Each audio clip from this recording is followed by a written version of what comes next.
Amoebic മസ്തിഷ്ക ജ്വരം സ്ഥിരീകരിച്ച കണ്ണൂർ സ്വദേശി 3 വയസ്സുകാരന് ജർമ്മനിയിൽ നിന്ന് മരുന്നെത്തിച്ച് ചികിത്സ ആരംഭിച്ചു എന്ന ശുഭകരമായ വാർത്തയാണ് മിഥില നമ്മളുമായി പങ്കുവയ്ക്കുന്നത്. രോഗസ്ഥിരീകരണത്തിൽ വ്യക്തത വരുത്താൻ പോണ്ടിച്ചേരിയിലെ ലാബിലേക്ക് ഇന്ന് സാമ്പിൾ അയക്കും. മിഥില ബാലൻ വിശദാംശങ്ങൾ നൽകും. ഗുഡ് മോർണിംഗ് മിഥില, പറയൂ വിവരങ്ങൾ. Good morning. ഏറ്റവും ശുഭകരമായ ഒരു വാർത്ത എന്നത് നേരത്തെ കോഴിക്കോട് സ്വകാര്യ ആശുപത്രിയിൽ, അതായത് ബേബി മെമ്മോറിയൽ ആശുപത്രിയിൽ ഇത്തരത്തിൽ അമീബിക് മസ്തിഷ്ക ജ്വരം ബാധിച്ച് കഴിഞ്ഞ 2 ആഴ്ചയായി ചികിത്സയിലുള്ള 14 വയസ്സുകാരന്റെ ആരോഗ്യനില മെച്ചപ്പെട്ടു. 3 ദിവസത്തിനകം ഈ കുട്ടി പൂർണ്ണമായും രോഗം ഭേദമായി ആശുപത്രി വിടും എന്ന ഒരു നല്ല വാർത്തയാണ് നമുക്ക് ആദ്യം പങ്കുവെക്കാനുള്ളത്. അതിനൊപ്പം തന്നെ ആശങ്കപ്പെടുത്തുന്ന മറ്റൊരു വാർത്ത എന്നത് മറ്റൊരു കുട്ടി കണ്ണൂർ സ്വദേശിയായ 3.5 വയസ്സുകാരൻ ഇന്നലെ വൈകിട്ടോടെ അല്ലെങ്കിൽ ഇന്നലെ രാത്രിയോടെ കോഴിക്കോട്ടെ ബേബി മെമ്മോറിയൽ ആശുപത്രിയിൽ എത്തിയിട്ടുണ്ട്.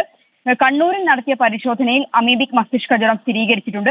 പക്ഷേ അമീബിക് മസ്തിഷ്ക ജ്വരം സ്ഥിരീകരിച്ചു എന്ന് കൃത്യമായി പറയണമെങ്കിൽ പോണ്ടിച്ചേരിയിലെ ഈ ലാബിൽ നിന്നുള്ള ഈ ഒരു പരിശോധനാ ഫലം കൂടി ലഭ്യമാകേണ്ടതുണ്ട്. അങ്ങനെയെങ്കിൽ ആ ഒരു പരിശോധനാ ഫലം ഇന്ന് രാവിലെ ആയിരിക്കും ലഭ്യമാവുക.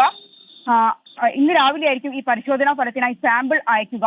ആ സാമ്പിൾ അയച്ച് ആ റിസൾട്ട് കിട്ടിയതിനു ശേഷം മാത്രമേ ഈ കുട്ടിക്ക് അമീബിക് മസ്തിഷ്ക ജ്വരം എന്നത് പൂർണ്ണമായും സ്ഥിരീകരിക്കാൻ കഴിയുകയുള്ളൂ.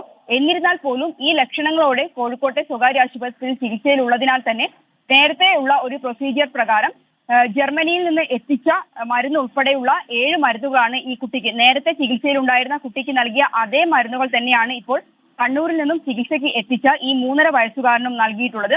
ആദ്യത്തെ 14 വയസ്സുകാരന്റെ കാര്യത്തിൽ സംഭവിച്ചത് കൃത്യമായി തന്നെ എന്താണ് രോഗം എന്ന് സ്ഥിരീകരിക്കുകയും കൃത്യസമയത്ത് ചികിത്സ ലഭ്യമാക്കാൻ കഴിഞ്ഞു എന്നതാണ് ആ കുട്ടിയുടെ ചികിത്സയിൽ ഏറ്റവും നിർണായകമായത്.